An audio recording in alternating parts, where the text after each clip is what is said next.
जैसा कि आप सभी जानते हैं कि संयुक्त कर्मचारी महासंघ की जो मांगे हैं वो लगातार कर्मचारी अपनी सरकार से कर रहे हैं, परंतु सरकार उसमें कोई भी निर्णय नहीं ले रही है। बल्कि सरकार ने संयुक्त कर्मचारी महासंघ के 15 कर्मचारियों का तबादला कर दिया है। वहीं वीरेंद्र चौहान ने कहा कि यह सरकार से बिल्कुल उम्मीद में नहीं था कि वो यह निर्णय उठाएंगे, और यह भी कहा कि हम उनके आदेशों का पालन करेंगे।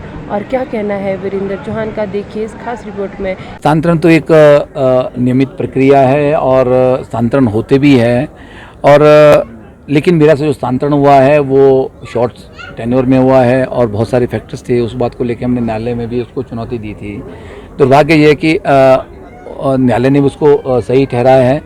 हम न्यायालय के उस आदेश का पालन करते हैं और उसके हम पूरी तरह से उसका हम सम्मान करते हैं, और उसके बावजूद हम जो है बिल्कुल जाने को तैयार है। हम चंबा के चांजू जाएंगे और कल मैं वहाँ पे ज्वाइन भी करूँगा। और लेकिन ये बात मैं जाने से पहले सरकार तक पहुँचाना चाहता हूँ, और सरकार के वो जो नुमाइंदे हैं और सरकार का जो तंत्र है जिस तरह से काम कर रहा है, उन तक ये बात ज़रूर कहना चाहता हूँ कि जिस तरह से आप कर्मचारियों के मुद्दों को दबाना चाह रहे हैं और आपने कर्मचारी नेताओं का जिस तरह से शोषण किया है, उनको प्रताड़ित करने का काम किया है, ये इतिहास में पहली बार हुआ है।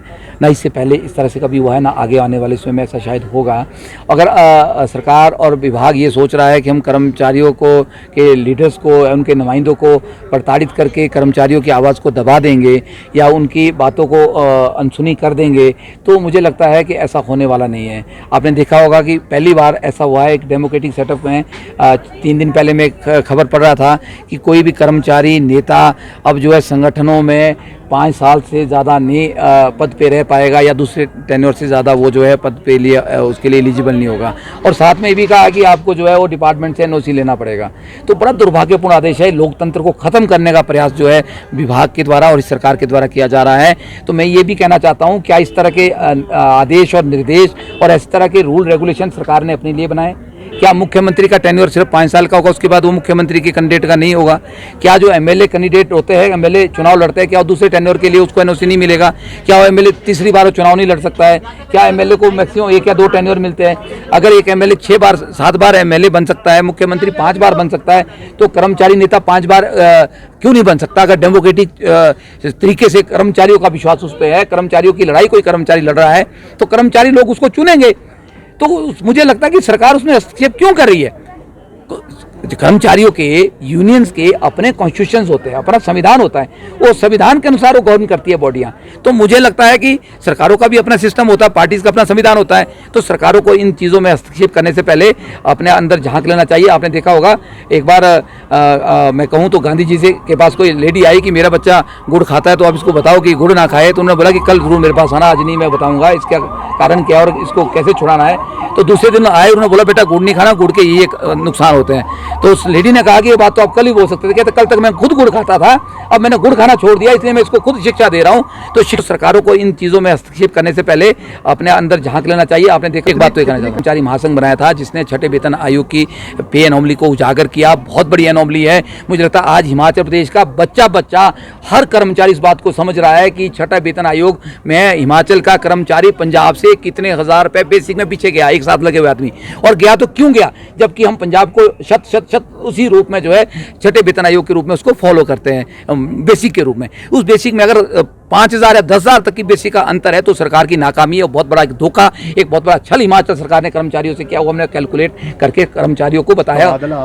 हाँ, उसमें हुए हैं जो कर्मचारी संयुक्त कर्मचारी महासंघ था, उसमें हमारे लगभग 15 लोगों के तबादले हुए हैं। और उसमें हमारे जो फाइनेंस सेक्रेटरी है, आपको पता है, वो चंबा ज्वाइन कर चुके हैं, HRTC से हैं। और उसमें हमारे जो एक एडवाइजर थे, चीफ एडवाइजर, वो प्रिंसिपल कैडर के स्कूल से है, अरुण गुरिया जी, वो उधर जुब्बल के कोने में बिल्कुल उसके साथ कर्मचारियों के हित में आगे भी लड़ाई आपकी जारी बिल्कुल। मैं जाने से पहले यही बात आपको कहना चाह रहा हूं कि किसी की परिस्थितियों को आप जितना मर्जी उसको आप उसके साथ खिलवाड़ कर दे, उसको कितना ही उसको उसमें दबाने का प्रयास करे, तो मुझे लगता है कि परिस्थितियों से ऊपर उठ के जो लड़ाई लड़े वही एक सच्चा सिपाही होता है यूनियन के लिए। मेरी परिस्थितियाँ आप सबको पता है, जैसा मैंने कहा, अभी भी 4 दिन से मेरे फादर IGMC में एडमिट है। मैं फिर भी आज रात को चंबा जाके, चांजू जाके ज्वाइन करूंगा और लगातार कर्मचारियों की आवाज़ बनूंगा। ठीक है, दुख सुख दोनों चीज़ें चली रहती है, पर लेकिन अगर हमने कर्मचारियों के मुद्दों को लड़ने का, उस आवाज़ को बुलंद करने का एक बेड़ा उठाया, तो हम तब तक लड़ेंगे जब तक कर्मचारियों को मुद्दे नहीं मिलेंगे। कुछ लोग जो चाटुकार लोग हैं वो बार बार ये सोच रहे थे कि 5 महीने हो गए, शायद कर्मचारियों के मुद्दे दब जाएंगे, ये जो लोग बोलने वाले इनको हमने शांतित कर दिया, इनको प्रताड़ित कर दिया, ये डर जाएंगे, हमारे पास आएंगे, भीख मांगेंगे, ट्रांसफर के लिए गिड़गिड़ाएंगे। तो मैं उनको ये कहना चाहता हूँ, आप भूल जाइए, कर्मचारियों को उनके हक मिलेंगे और हम दिला के रहेंगे। हिमाचल दर्पण लाइव टीवी में मुस्कान चौहान, राजधानी शिमला से।